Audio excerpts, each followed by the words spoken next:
While that's running, in here, I want to create a plane like this.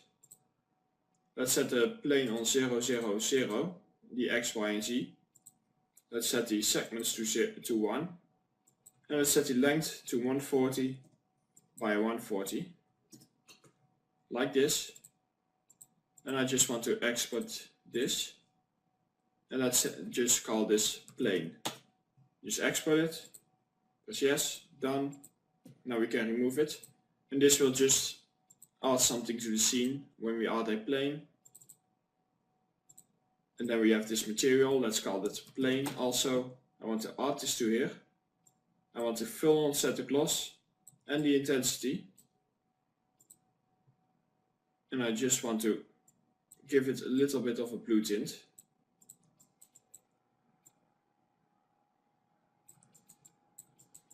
The plane actually used to work better with my with the other environment. So I actually used, let's see, I think I used mine 2 or mine. I think it was mine 2 that I used. So in here it used to work better, but that doesn't matter. For now I will just stick with the maps that you have. I think I'm actually gonna go for hedgerow. Hedgerow, I mean. So with this selected, it's fine. And we have our default. I want to create a Unreal 4 template material.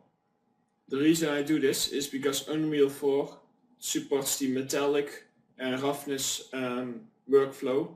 And that's the workflow we want to use and in which we will texture our model. In this case. So let's call it arm. And let's add it to this. Let's set the metallic map to 0. Gloss map to 1. Over here, null map is done. And now that the null map is done, you can see a big change once we add it. So let's add our null map. Textures, bakes, and just double click. And as you can see, that changed a lot. If you would introduce a little bit of metallic and roughness, like this, then you can see that it actually made a very nice null map. The screws work. So far everything seems to work. We don't have any smoothing problems. If I look at this, some very small problems over here. Let's see here at the bottom. We have some tiny problems. See, this turned out correctly. Over here the smoothing is a bit broken, but we can fix that. Here at the back we have a little smoothing problem. And over here I also don't like these lines over here. And there are some black parts over here, so we will need to fix that. Okay, so here again I decided to speed it up because fixing these smoothing problems is quite a long process. It's not a difficult process, it just takes time, of course. So yeah, I'm just checking the entire model, seeing where my smoothing problems are. Maybe change the lighting a bit, just make sure that you find all your problems. And now I will just start up with Photoshop, just inspecting the normal.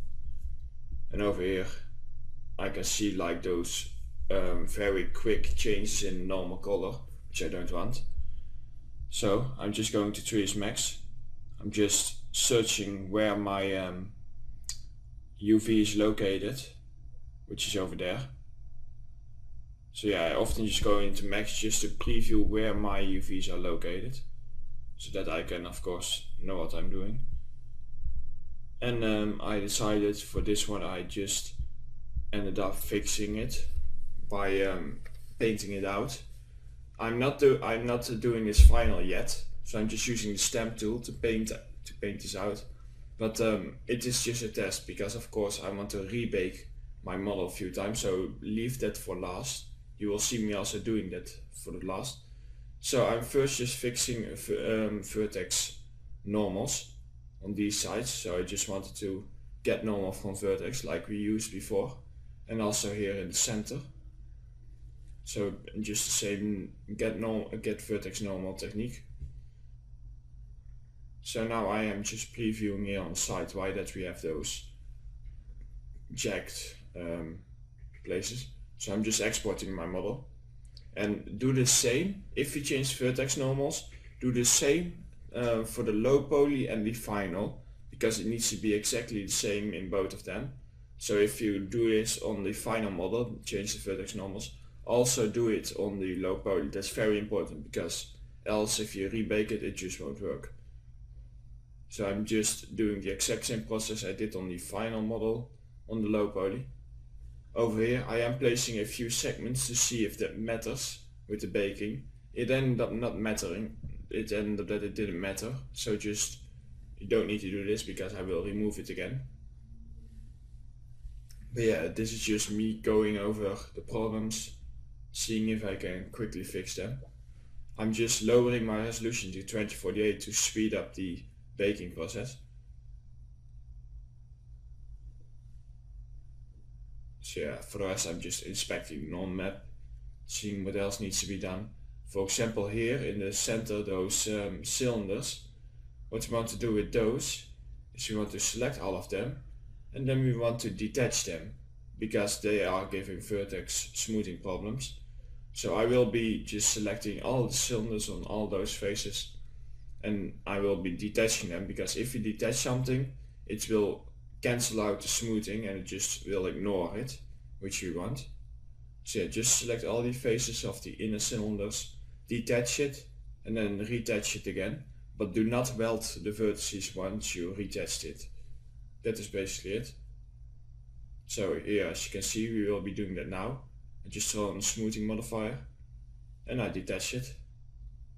And now in Photoshop we can just use a plain 128 128 by 256 color, which is the plain color for normal, and as you can see, that makes everything nice and smooth inside. So here now I figured out that the lines aren't working, so I'm just exporting, or just removing that and exporting it again. Same for over here, just removing the lines and just exporting everything. And here I found the problem, which was that for some reason the smoothing wasn't working. So to fix this, I just went to get edit normal. I just selected everything, or select edit normals. It's a modifier, and then I just averaged it to cancel it out, which then seemed to work. So just detach it, edit normals, and just average, which will fix that. Here you go. So that looked good enough for a normal map.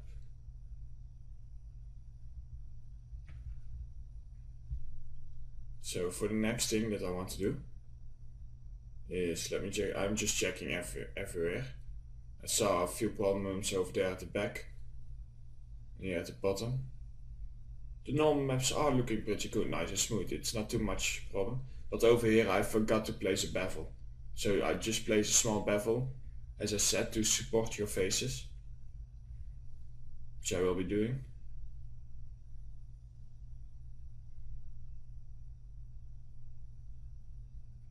I'm just detaching the model and then adding a bevel because it was breaking some smoothing groups. And then I'm just reattaching my model and do the same again in the low poly. Just place a small bevel. It should be fine. Here you go. And just export that. And then you can rebake it again. And as you see, that fixes it.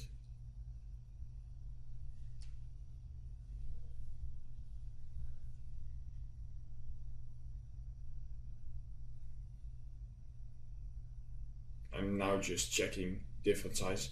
So it looks like that I am done in Max. So now I'm just painting out all those little arrows using the stamp tool in Photoshop, just to quickly get this done. So yeah, just you do a combination of solid colors, or solid colors of the default normal map color, and by using the stamp tool to just paint out all your arrows. And as you can see, that fixes things. So over here we also had some problems, so I'm using Shift F5, which is the fill layer sometimes, to just get rid of that weird, those weird artifacts. Or I am just using my stamp tool. You can just do everything with the stamp tool if you want. I am doing that a lot. So I'm just using my stamp tool for everything here. Also over here, just to paint it out nicely. So that is gone. And I'm just using Shift F5 for this one. Because sometimes Shift F5 seems to work better for a normal map. And other times it doesn't, so it's 50-50. So over here, just paint that out.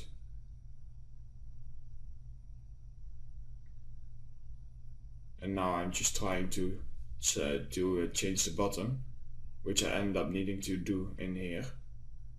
So I'm just detaching that. I'm just throwing on a fill smooth on it. And now I'm just exporting that to see if it fixed it.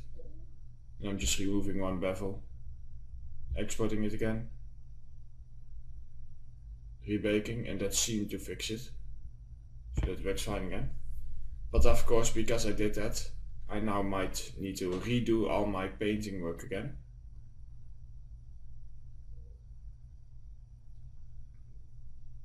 Or not. Looks like not.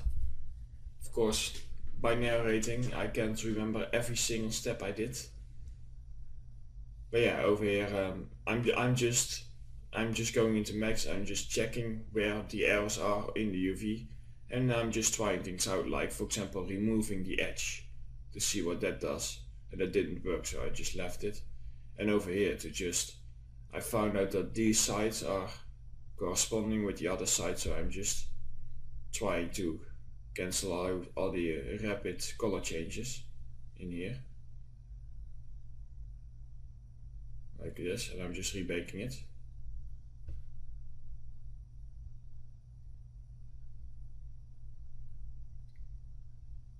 Just previewing everything. Over here, just paint that out also. And around here, that seemed fine to me. So I left it like that. Now here on the side, we want to just use our vertex normal tool again to just cancel out or just average the vertex normal. So that is gone. So the same thing that we did before, get vertex normal. Now for the occlusion, I also in X normal just take on occlusion and tick off the norm map box to generate your occlusion. And now what I'm doing is I am dragging my normal map into Photoshop, and I am generating a cavity map from that using NDO2 from Quixel, and I'm just saving that as a cavity JPEG. So there are many programs you can use for this. You can use Crazy Bump, Substance Designer, you can use NDO2, and Knalt even, and many more. So I'm just using NDO2. And also, as you could see over there with the edge layer, was that your cavity, it might be smart to play with the levels to also get another map out of the cavity which has a very sharp edge map, and then you can just name it edge select. So just look in the files for that. So for over here, what I'm doing, I created 4 colors. I filled everything with one material color, and now every material that I want to be a different material in Substance Painter, I want to give a different color. For example, here green is black metal, blue is orange metal, pink is plastic, and yellow is, for example, nickel. So we want all the screws to be like very bright metal. We want the fill body to be like a dark black metal, things like that. So like this, you just want to have every object that you want to give a different material, a different color in here. So for example, the back is like a hose, so we also want that to give a separate material. And I'm also just selecting these outer sides and making them yellow. And like this we can generate a color map, because if we go to our text tools and we go to text map, we just want to copy to clipboard on material ID a blockout map. Just press the blockout map ID, and then in Photoshop just create a blank file and just paste your blockout map, throw on your normal map, and then I'm just selecting mount as edge because I want half of this to still be black. So I'm just selecting mount this edge, and I'm just making it the same color as that you want to have the black metal to be, which is like green. And now on these sides I'm just saving this as a PSD so we can easily assign this into our albedo map. So I am just creating this. I'm just looking for the right place where to place this, and I'm just creating this the same color. And over here I'm removing it again because I don't need it to be black this far, like this. And now I'm just going into UVs just to check where the other side is, which is located all the way on the other side over here. And over here we also want to make this green, which will fix that.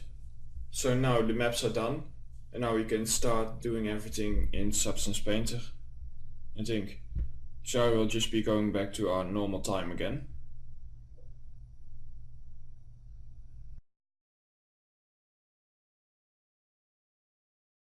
Okay, cool. So we can just close this, and now we can start setting up our project in Substance Painter, and we can start texturing the actual thing. Okay, so let's start by texturing this thing for real. So in my set, let's just get rid of the albedo map. I'm just going to save this, and let's open up, let's actually close this. Here we go. Let's open up Substance Painter.